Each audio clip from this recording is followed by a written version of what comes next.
салом дӯстон, Салоҳ метавонад аз Ливерпул биравад. Ман шуморо тарсонданӣ нестам, вале эҳтимоли ин ҳолат рӯз то рӯз бештар мешавад.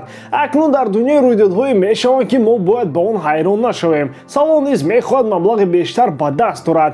Қабл аз он ки ба ин хабар пурра таваҷҷӯҳ намоем, мехоҳам пурсон шавам ки оё ба фикри шумо Салоҳ дар кадом даста метавонад муваффақ шавад, мисли он ки дар Ливерпул ба сатҳи кайҳонӣ расид. Андешаҳои худро нависед, мо бошад сар мекунем. Дӯстон, моро дар ин рӯзҳои истироҳатӣ то рақобатҳо дар чемпионатҳои аврупоӣ интизор аст. Бозиҳои асосӣ дар Англия хоҳад гузашт. Манчестер Юнайтед Тоттенхемро пешвоз мегирад. Шанси девҳои сурх барои баромадан ба Лигаи Чемпионҳо рӯз то рӯз кам шуда истодааст. Аз замин лёс ба шогирдони Рагник ғалаба муҳимтар аст. Челси низ дар майдони худ Ньюкаслро қабул хоҳад кард. Арсенал бошад бо Лестер рақобат мекунад. Дастаи Артета дар ҳолати хеле хуб қарор дорад ва метавонад силсилаи ғалабаҳояшро идома диҳад. Тамошои бозиҳоро бо 1x метавонед ҷолибтар кунед. Регистратсияи осон, пур кардани маблағ аз томи гӯшаву канори дунё, вале аз ҳам муҳим, бонус то $100 дар аввалин пардохт бо промокоди AMG 0777. Ссилкаи бозӣ дар комментария. Ба ҳама муваффақият. Гапсари он меравад ки шартномаи нави футболбози мисрӣ то ҳол имзо нашудааст. Дар ин мавзӯъ мушкилиҳои зиёд ҷо доранд. Гуфтушунидҳо аз моҳи декабр то ин ҷониб ҷараён нагирифтаанд. Салоҳ ва агенти ӯ шартҳои нави Ливерпулро қабул карда наметавонанд. Гуфта мешавад ки аз қарордоди нави Ливерпул футболбози мисрӣ даст кашид. Ӯ албатта зидди он нест ки дар сафи мерсайдиҳо корномаи худро идома бидиҳад, аммо шартҳое ки Ливерпул барои ӯ пешниҳод мекунад бояд ба сифат ва натиҷаи бозии ӯ мутобиқ бошанд. Юрген Клоп вобаста ба ин масъала ишора намудааст ки даста ҳамаи корро ба хотири нигоҳ доштани Салоҳ анҷом медиҳад. Сухани охиринро бояд футболбози 29-сола гӯяд. Ба ин суханони мутахассиси олмонӣ агенти Салоҳ Рами Аббос бо эмоҷи дар Твиттер ҷавоб гардонд. Бо ин агенти бозингар мехоҳад нишон диҳад на ҳамаи кор барои нигоҳи клиенташ анҷом дода шуда истодааст. Салоҳ бо бозиаш собит мекунад ки арзандаи ҳамаи чиз аст, вале гап сари он меравад ки агар ба ӯ пули зиёдро Ливерпул диҳад, пас структураи музди маош дар ин даста вайрон мешавад.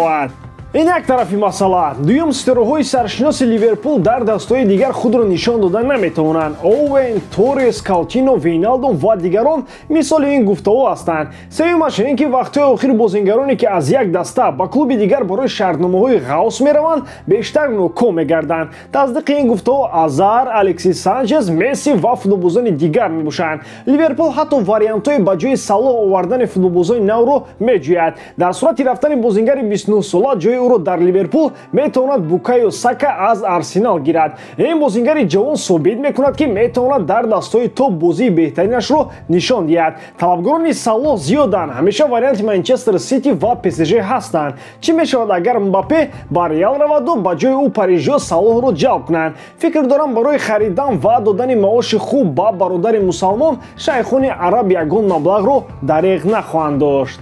Бозингари бразилӣ Неймар метавонад бо дастаи ПСЖ хайрухуш кунад. Саҳитараш клуби ПСЖ мехоҳад бо Неймар падруд гӯяд. Футболбози бразилӣ ҳатто ба дили амири Қатар задааст. То чунин сатҳи боло аз Неймар безоранд. Амири кишвари Қатар Тамим ибни Аҳмад Алтани ки муғдори асосии дастаи ПСЖ аст, дигар футболбози бразилиро дар даста тоқати дидан надорад. Падари Неймар бо роҳбарияти парижиҳо муносибати бад дорад. Худи футболбоз бошад, пайваста осеб мебардораду дар қисми зиёди бозиҳо иштирок намекунад.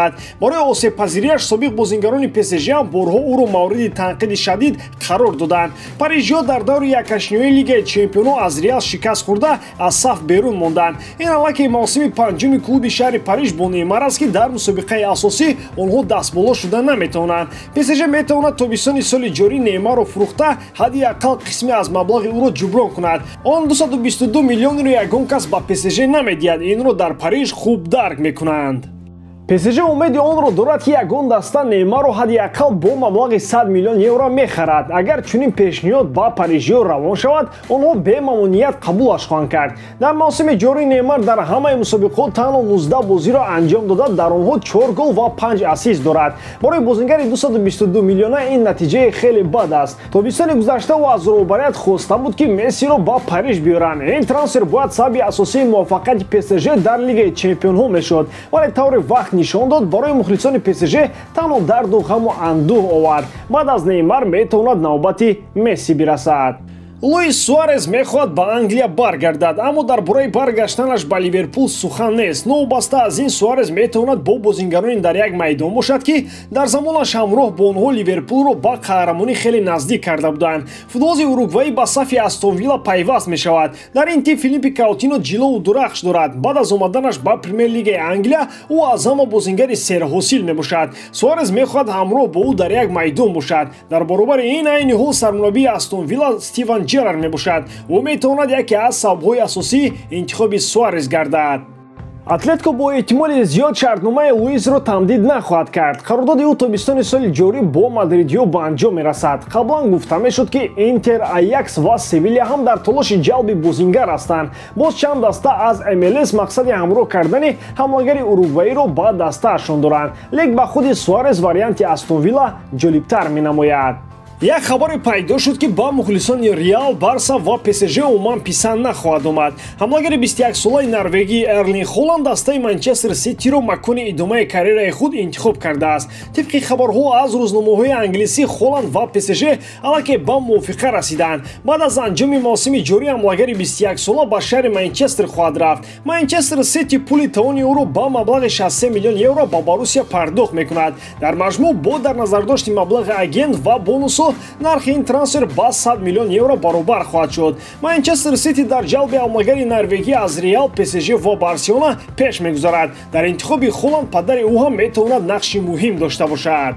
Гап сари он меравад, ки Алфинг Холланд дар вақташ 3 сол шарафи дастаи шаҳри Манчестерро ҳимоя мекард. Он замон албатта Сити супердаста набуд. Холланди хурдӣ метавонад ба футболбозоне ҳамроҳ шавад, ки дар як бозӣ ба ӯ 5-6 имконияти 100% голзаниро фароҳам оранд. Сити яке аз пурқувваттарин хатҳои нимҳимоя дорад, аммо ин трансфер метавонад ҷиҳати дигар ҳам дошта бошад. Дар вақташ гузариши Ибрагимович ба Барселона беҳтарин гуфта мешуд, аммо вақт нишон дод, ки чунин ҳамлагар ба усули бозии Гвардиола мутобиқ нест. Холланд ва саёҳати ӯ дар Сити метавонад монанд ба ин бошад. Шумо дар ин бора чӣ мегӯед дӯстон? Ҳатман фикрҳои худро дар комментария нависед.